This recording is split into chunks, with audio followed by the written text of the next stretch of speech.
Allah Subhanahu wa taala telah menurunkan wahyu sucinya kepada manusia yang paling dikasihinya, yakni Nabi Muhammad sallallahu alaihi wasallam. Kumpulan firman Allah taala yang terkumpul dalam kitab suci Al-Qur'an ini berisi pedoman hidup bagi manusia, petunjuk yang abadi bagi setiap generasi. Setiap surah, bahkan di setiap hurufnya, memiliki makna yang sangat mendalam yang akan menyampaikan pada keselamatan dan kebahagiaan dunia dan akhirat. Kakek kami pun baik dari ibu baik dari ayah sama, mereka juga pendonor kornea mata. Yang satu saya tahu ceritanya, alhamdulillah berhasil sampai ke penerima. Yang satu lagi keburu rusak di tengah jalan kalau nggak salah. Nah, jadi memang ini kayak jebakan keluarga, tapi yang bisa kita syukurin gitu bentuknya. Iya. Ya ngasih contohnya ya luar biasa Luar gitu biasa ya. itu mah ya. Mengajarkan sesuatu yang membawa kita supaya bisa peduli sama orang lain. Kan memang kita sebagai manusia harus menjadi orang yang bermanfaat bagi orang lain, dan ini memang ajaran yang baik lah kalau orang tua sebagai orang tua mengajarkan hal ini kepada anak-anaknya. Benar-benar. Dan memang perlu sobat-sobat keren di rumah, atau perlu juga mungkin ditiru oleh keluarga-keluarga yang lain hal yang seperti ini. Jadi bukan hanya sendiri aja yang berkhidmat, tapi kita juga ngajakin orang lain, terutama keluarga kita. Keluarga sendiri. Kemarin sih sebenarnya nyokap baru meninggal kemarin. Di situ sih saya bilang sayang. Nggak apa-apa, santai aja. Tenang. It's okay. Ya, kalau bisa dibilang sih gue hampir nggak pernah ya ngomong sayang ke nyokap sendiri. Tapi intinya gimana pun juga tindakan gue ya menunjukkan kalau ya gue tuh ada buat dia. Jadi kita itu dulu belajarnya masih menggunakan bahan-bahan yang berbahasa Indonesia. Dan sekondari itu ya, sumbernya yang berbahasa Indonesia yang menjadi sumber dasarnya. Ya kan, dan itu kita ketahui terbatas karena memang belum diterjemahkan semua. Tetapi di Kadian yang menjadi menarik, yang menjadi menurut saya satu kelebihan lah. Tapi memang ada juga Jamiah Indonesia memiliki kelebihan, Jamiah Kadian memiliki kelebihan juga. Tapi dari sisi ini Jamiah Ahmadiyah Kadian lebih memiliki kelebihan dari segi itu tadi, karena kita tahu bahasa, sehingga kita langsung dari sumber aslinya Pak Siap. Jadi dari sumber asli buku-buku pendiri Jemaat Ahmadiyah itu tadi, Hazrat Masih Maud Wassalam, dan pelajarannya di kelas juga langsung dari buku-buku aslinya, gitu. Jadi bahan kita lebih banyak lah, sumber kita lebih banyak dibandingkan kita dulu di Indonesia. Ada hal-hal yang memang dulu kita nggak ketahui, kemudian sampai di sana jadi kita ketahui, gitu. Selain bahasa Urdu sendiri kan mungkin kalau di luar kurang awam gitu ya. Kalau sumber-sumber buku bahasa Arab sendiri lumayan banyak juga kan? Oh iya, bahasa Arab, Hazrat Masih Maud Wassalam, pendiri Jemaat Ahmadiyah, banyak menulis juga buku-buku dalam bahasa Arab. Dan bahkan beliau menantang ulama-ulama lain juga, barang siapa saja yang berani menjawab buku-buku beliau atau menulis tandingan buku-buku beliau malah mau mengasih hadiah itu. Ya kan, banyak sekali buku beliau, Nurul Haq, ya kan, buku-buku yang lain juga, banyak sekali buku beliau dalam bahasa Arab. Bahkan itu saya ingat ada khutbah ilhamiyah itu Pak. Kita tahu itu khutbah ilhamiyah itu adalah khutbah beliau di dalam bahasa Arab, dan itu yang diilhamkan langsung oleh Allah Subhanahu wa taala, pure itu bahasa Arab. Ya Allah ya Rahman ya Rahim ya Malik ya Kudus ya Salam ya Mu'min ya Muhaimin ya Aziz ya Jabbar ya Mutakabbir ya Holy ya Bari ya Musawwir ya Ghufar ya Qahar ya Wahhab ya Razak ya Fatah ya Alim ya Qabir ya Basit ya Hafid ya Rafiq ya Mu'id ya Muzir ya Sami ya Basir ya Hakam ya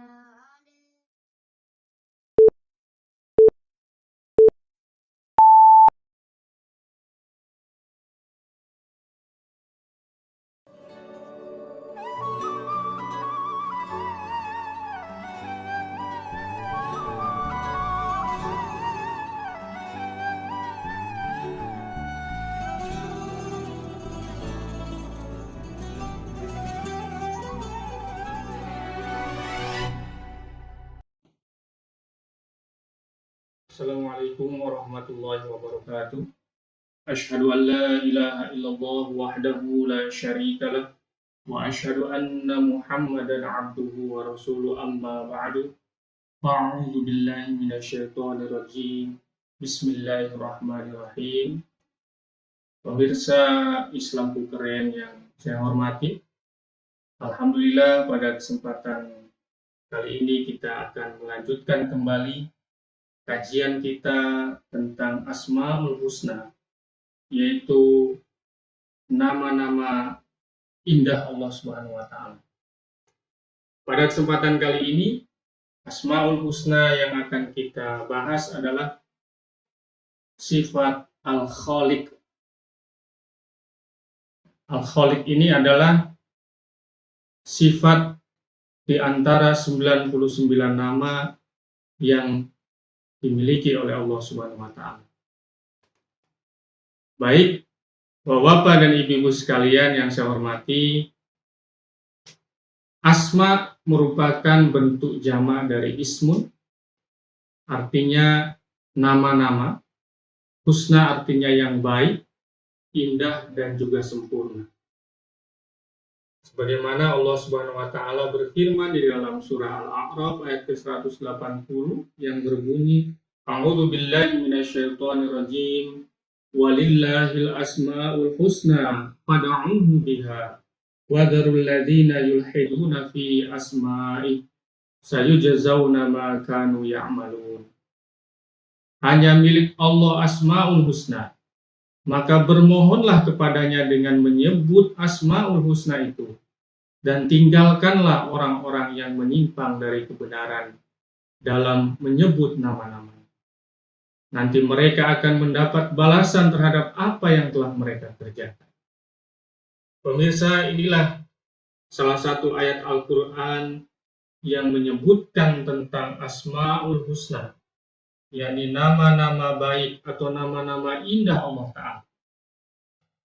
Baik Bapak dan Ibu sekalian, sifat Al-Khaliq. Al-Khaliq artinya yang maha menciptakan. Rasulullah SAW juga pernah bersabda mengenai Asmaul Husna yang diriwayatkan oleh Hadrat Abu Hurairah radhiyallahu ta'ala anhu. Beliau bersabda, Inna lillahi tis'atan wa tis'ina isman mi'atan illa wahidan man ahsaha dakhala jannah. Yang artinya sesungguhnya Allah Subhanahu wa Ta'ala mempunyai 99 nama. 100 kurang 1. Barang siapa yang menghafalnya, maka ia akan masuk surga. Hadis riwayat Bukhari.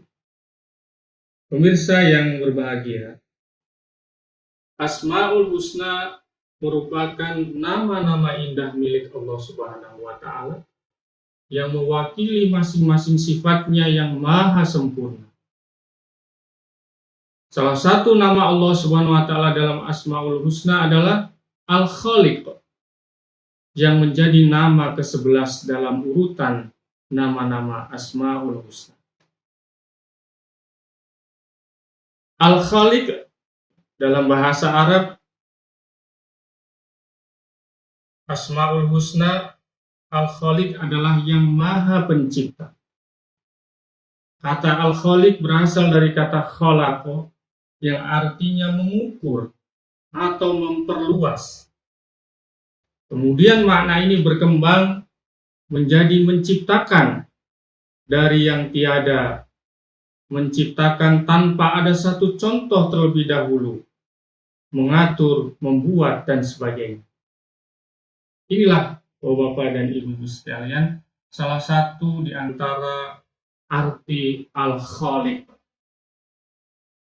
Al-Khaliq artinya Allah Subhanahu wa Ta'ala lah yang menciptakan segala sesuatu yang ada di alam semesta ini. Mulai dari bumi, langit, manusia, jin, malaikat, dunia, akhirat, dan lain sebagainya. Allah Subhanahu wa Ta'ala menciptakan segala sesuatu di alam semesta ini memiliki ukuran yang tepat, rapi, kuat, dan teliti. menciptakan segala sesuatu yang sebelumnya belum pernah ada. Nah, inilah yang membedakan sifat Allah Ta'ala yang Maha Pencipta dengan salah satu sifat juga yang dimiliki oleh manusia, bisa menciptakan penemuan-penemuan, menciptakan alat-alat modern.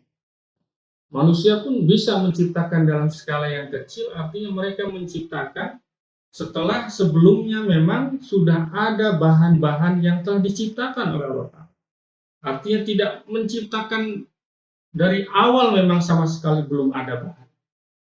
Nah, ini yang membedakan. Allah Ta'ala menciptakan segala sesuatu yang ada di dunia ini dari yang tiada menjadi ada. Nah, itulah makna dari Al-Khaliq. Kemudian selain itu, Allah Subhanahu wa Ta'ala, kita tahu di dalam Asmaul Husna yang lain juga memiliki sifat Al-Alim, atau yang maha mengetahui, maha berpengetahuan luas tentang apa bahan-bahan ciptaannya, dan maha mengetahui segala sesuatu yang diciptakan. Oleh karena itu Allah Subhanahu wa Ta'ala disebut sebagai Ahsanul Khaliqin, yang artinya sebaik-baik pencipta. Allah Subhanahu wa Ta'ala berfirman juga di dalam surah As-Sajdah ayat keempat yang berbunyi, Allahul ladzi khalaqas samawati wal arda wa ma bainahuma fis sittati ayyam tsumma stawa 'alal 'arsy ma lakum min dunihi min waliyyin wala syafi' afala tatadzakkarun. Allah lah yang menciptakan langit dan bumi dan apa yang ada di antara keduanya dalam 6 masa. Kemudian Dia bersemayam di atas arsy.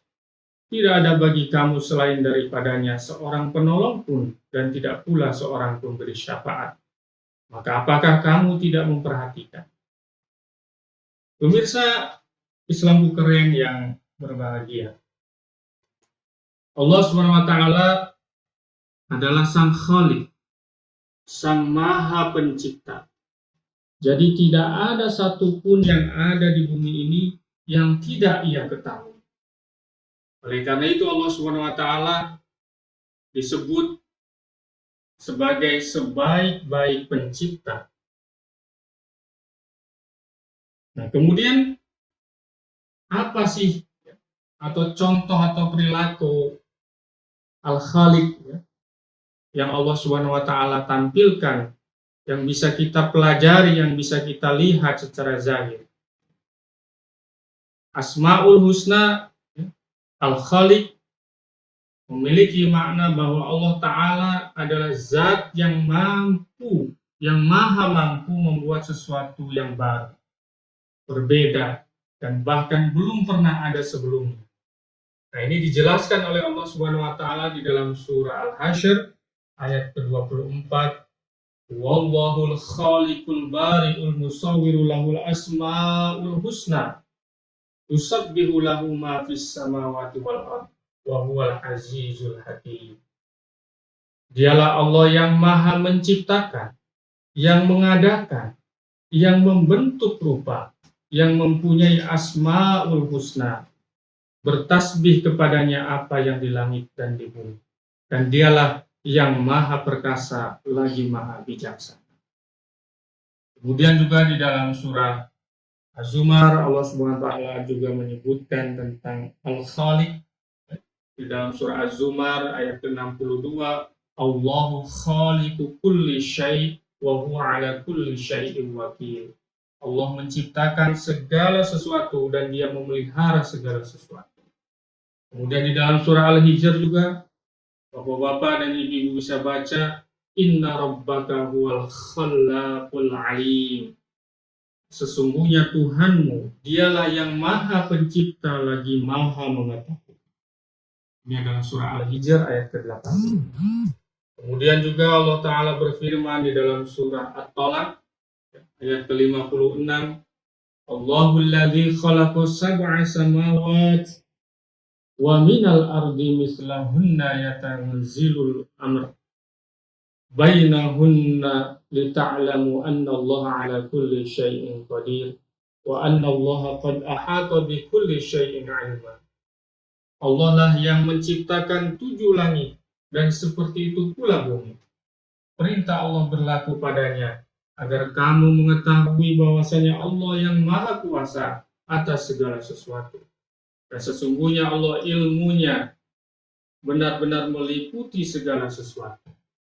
Ini adalah surah At-Tolak ayat ke-50.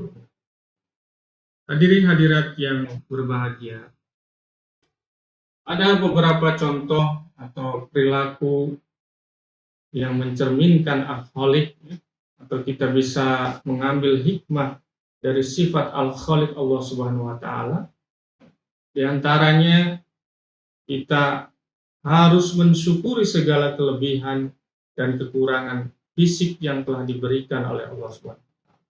Karena pada dasarnya Allah Ta'ala Maha mengetahui yang terbaik untuk fisik kita, untuk segala bentuk rupa kita dengan segala keseimbangan wajah kita, ketampanan kita, tinggi badan kita, ini sudah merupakan desain dari Allah Subhanahu wa taala.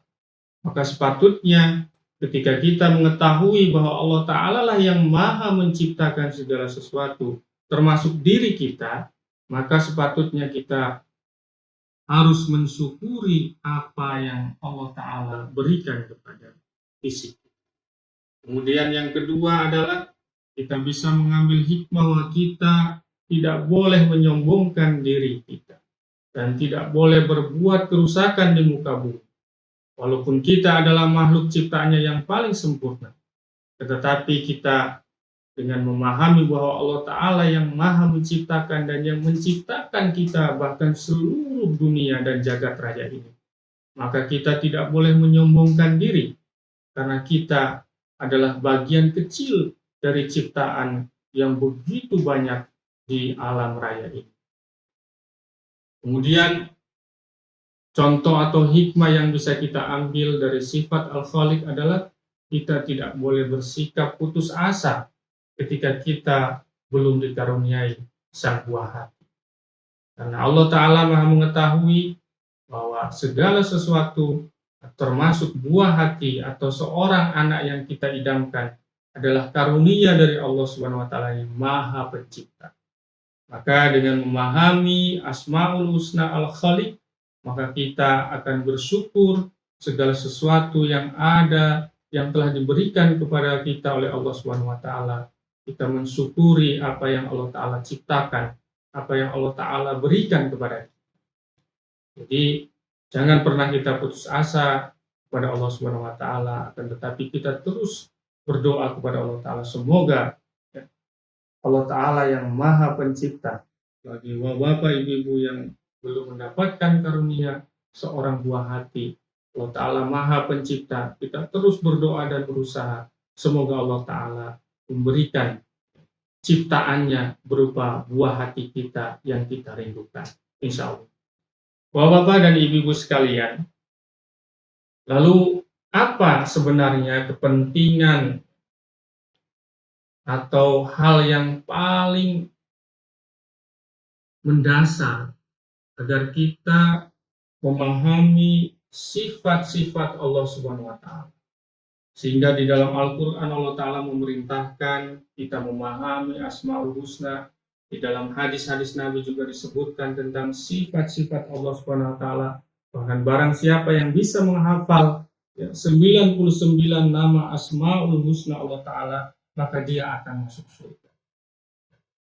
Dalam hal ini Hazrat Khalifatul Masih yang keempat rahmatullah alaih, di dalam khutbah beliau tanggal 10 bulan Maret tahun 1995, beliau menjelaskan tentang pentingnya menelaah Asmaul Husna, yakni Asma Ilahi. Beliau mengatakan, jika kalian menelaah hal ini, yakni Asmaul Husna, kalian akan memperoleh manfaat.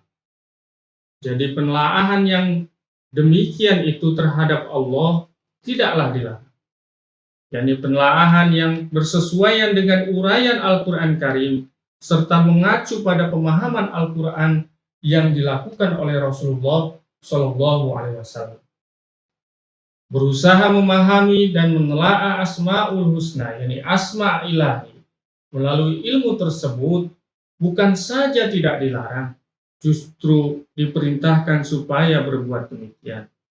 Allah Ta'ala mengatakan di dalam Al-Quran, qad ja'akum basairu mir rabbikum faman absara falinafsi. Barang siapa menelaahnya, pasti dia akan meraih manfaatnya. Jadi menelaah lalu mengambil manfaat dari asma Allah Subhanahu wa Ta'ala, yakni Asmaul Husna Allah Ta'ala, yakni sifat-sifat Allah Ta'ala, adalah suatu perkara yang tidak akan ada habis-habisnya, yang akan berlangsung selamanya. Akan tetapi adalah mutlak agar melakukan penelaahan tersebut bersesuaian dengan Al-Qur'anul Karim. Jadi inilah satu panduan kita tentang bagaimana seharusnya menelaah Asmaul Husna. Jadi bukan hanya disebutkan di dalam Al-Quran, di dalam hadis, tapi dalam hal kajian-kajian tentang Asmaul Husna yang digariskan aturannya oleh huzur kita tercinta, bahwa dalam kita menelaah Asmaul Husna harus bersesuaian dengan apa yang diajarkan oleh Al-Quran, apa yang disampaikan oleh Rasulullah Shallallahu Alaihi Wasallam. Inilah Bapak dan Ibu sekalian, kajian kita pada kesempatan kali ini tentang sifat Al-Khaliq, yakni yang Maha Pencipta. Jadi semoga semakin kita memahami tentang asma-asma Allah Subhanahu wa Ta'ala, maka kita akan semakin memahami tentang arti tujuan kita diciptakan oleh Yang Maha Pencipta, yakni supaya kita semakin mengenal wujud yang hakiki pencipta kita, yakni Allah Subhanahu wa Ta'ala. Itu tujuannya dari kita memahami tentang Asmaul Husna. Kita makin cinta kepada Allah Ta'ala, makin mengenali wujud Tuhan kita yang hakiki, yakni Allah Subhanahu wa Ta'ala, yaitu dengan jalan kita menelaah Asmaul Husna, tentunya dengan panduan Al-Quran dan juga hadis-hadis penjelasan dari Rasulullah SAW. Mungkin ini saja pada kesempatan kajian kali ini. Semoga kita bisa mengambil hikmah dari apa yang kita kaji pada kesempatan kali ini. Semoga ada manfaatnya. Akhiru da'wana alhamdulillahirabbil alamin. Assalamualaikum warahmatullahi wabarakatuh.